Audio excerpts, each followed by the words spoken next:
Masters of the Universe was an undeniable powerhouse on 1980s toy aisles. Any kid who loved He-Man had cartoons, toys, comics, and even video games to take them to the planet Eternia. Masters of the Universe started in 1982 with mini-comics packed in with the toys to tell the earliest stories of He-Man's adventures. The animated series launched in 1983. But there was another medium through which He-Man's adventures were chronicled, one that was truly prolific in the 1980s. Where video games and cartoons live on today, this invention is all but lost to time. They're called books.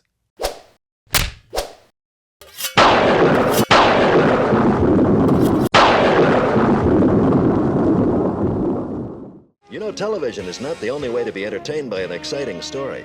There is another way. It's called reading. Children's books were a staple of 1980s kids' entertainment, and I'm not just talking about the Berenstain Bears. Toys and cartoons supplemented their mythologies with books for young readers that were brightly illustrated and told short adventure stories. Naturally, He-Man was one of the masters of this format. A large number of He-Man storybooks were published by Golden throughout the 1980s. Many of them had beautiful covers by famed pulp cover artist Earl Norem. These books are worth collecting just for the covers alone. It's important to understand that the storybooks didn't tie in with other continuities. This was common in the 1980s. Mediums didn't cross over much, if ever. For example, the G.I. Joe Marvel comic was unrelated to the G.I. Joe cartoon, which was unrelated to the G.I. Joe storybooks, which were unrelated to G.I. Joe Find Your Fate books. Recently, a friend of mine sent me a pile of these books, and I found myself reading them. We only had one or two of these growing up, so seeing the many stories was fascinating. The earliest books I have are from 1983, and bear little resemblance to the cartoon. They feel more closely tied to the original mini-comics in style. The stories are simple and the plots move briskly. I admit it's disappointing to see the quality of the interior art vary greatly from book to book, especially with the Norem covers being so cool. Reading them all in one sitting was an amusing ride because you can tell the writers weren't concerned with continuity between the books. In the earliest books, Skeletor attempts to break into Castle Grayskull in a number of stories, and the rules and motivations change each time. In the Sword of Skeletor, he gains both halves of the Power Sword, and almost succeeds in entering the Vault of Knowledge at the heart of Castle Grayskull. At the last second, Zodak assists He-Man by teleporting him into the castle to stop Skeletor and regain his half of the Power Sword. It's a cool story that reflects the earliest Masters of the Universe mythology, where He-Man has one half of the Power Sword, and Skeletor has the other. I believe we've seen this before, coincidentally, from Filmation.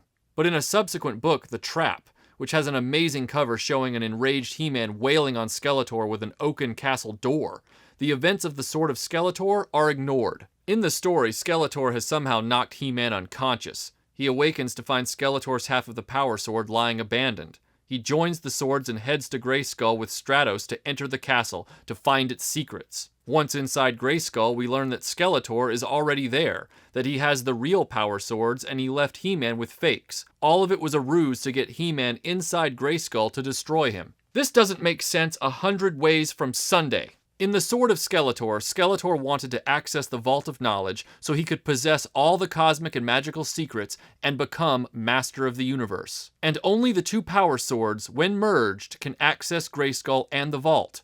That makes sense. So in The Trap, Skeletor manages to render He-Man unconscious, only to steal his sword and leave fakes behind.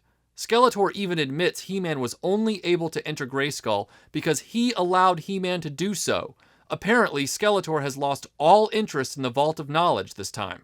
He could have gone in, locked the door behind him, and headed to the Vault of Knowledge unimpeded. But this time Skeletor's preoccupied with an elaborate ruse to trap and destroy He-Man inside Grayskull. Why leave fake swords? If you wanted to kill He-Man, he's now unconscious at your feet. Stab him with the combined Power Sword. If you wanted to enter Grayskull, just take his sword and run. Once you're inside, He-Man can't follow you. Or can he? This is another problem with the He-Man storybooks. Castle Grayskull's secrets are protected by He-Man and his friends, who are always described as the Masters of the Universe. This is in line with the original He-Man mythology. Whoever controls the interior of Grayskull will control the universe, which is why it is only accessible via the combined Power Swords. Neither good nor evil should be able to claim such secrets. But these storybooks erode Grayskull's impregnability rapidly. In The Sword of Skeletor, He-Man is transported into Grayskull by way of Zodak's magic. Skeletor then escapes Grayskull with a similar magic power, which begs the question as to why he couldn't have used that magic to enter Grayskull to begin with. In Caverns of Fear, Skeletor attempts to get into Grayskull via an underground system of caves that He-Man must destroy. So you don't really need the power swords to get into Grayskull. You can get your sorcerer friend to just magic you inside. You can even tunnel underneath. What's to say Skeletor just can't fly his Roton to the roof and get in that way? Why hasn't he tried that? In The Thief of Castle Grayskull, Skeletor transports the entire castle with a magic spell to his own realm, and is inexplicably standing on its battlements when the heroes arrive. One of the most common criticisms of 1980s cartoons is that they're just 30-minute toy commercials, and Filmation's He-Man gets shackled with this label all the time. But when you read these storybooks and compare them to Filmation, the cartoon looks fiercely independent. All of the characters in the storybooks are drawn exactly like their action figures. Teela has her snake helmet on anytime she appears in these books. Snake Mountain looks identical to the Mattel playset, unlike in the Filmation cartoon where it is completely different. It seems the writers of these books worked very closely with Mattel and were prompted to cram as many of the toys into a single story as they could manage. In The Rock Warriors from 1985, we are treated to appearances by Buzz-Off, Webstore, and Jitsu, as well as the Roton, Wind Raider, Snake Mountain, and the Dragon Walker. In Secret of the Dragon's Egg, also from 1985, Fisto, Stridor, and Whiplash join the party alongside the normal stable of characters. By this stage, the Golden Storybooks tried to get closer to the cartoon. As early as 1984's Time Trouble, Golden Books and Filmation were largely on the same page. Cringer and the King and Queen, as well as Prince Adam, Orko, and the Sorceress begin to appear. Man-at-Arms suddenly has a mustache, and Battle Cat starts speaking English. The original mini-comic mythology was giving way to the more popular cartoon, but for Golden Books this transition wasn't always easy. In the beginning of The Rock Warriors, Prince Adam is wearing the Sword of Grayskull right on his back for everyone to see, whereas in the Filmation cartoon, Adam dubiously manages to hide it under his tunic. In Secret of the Dragon's Egg, Adam runs off to change into He-Man, and somehow Skeletor's spy bat doesn't catch that. If he's got spy bats inside the palace, you'd think at some point he'd spot Adam changing into He-Man. And the way the artist draws Adam at the end of Mask of Evil is priceless. He looks like a total ponce. Plus his arm hair is growing through his sleeves, and his goblet is wildly bent at the base. The story says he's smiling. Looks more like smug sneering. Oh, Teela's so bourgeois. In moving away from the original mythology, the storybooks blunt the violence as well. In the earlier Thief of Castle Grayskull, the heroes do battle with Skeletor's army of demons, and leave some casualties on the battlefield from the looks of it. But in the later book, Demons of the Deep, Skeletor is using robotic creatures to do his dirty work, and Adam is finally hiding the power sword from his friends. Demons of the Deep is a record low in Skeletor's litany of failed schemes.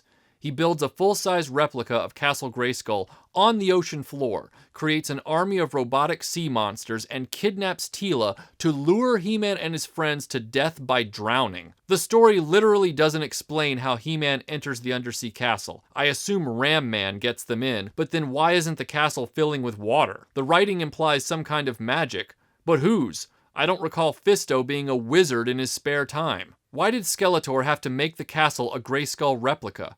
And banking on He-Man being unable to hold his breath? How was this a good plan? When it comes to boneheaded ideas, Skeletor is the appropriate champion. I admit it, it was a bad plan. I'm bad at plans. Finally, I can't end this retrospective without giving a shout out to Eternia's Lost Villain, where Filmation created a number of original characters that were eventually turned into action figures, like Orko and King Randor. Golden Books' one attempt to create an original character failed to inspire a toy. Probably because he looks like Satan. Goatman, wherever you are, we will always remember you, and hope you found new heights to climb.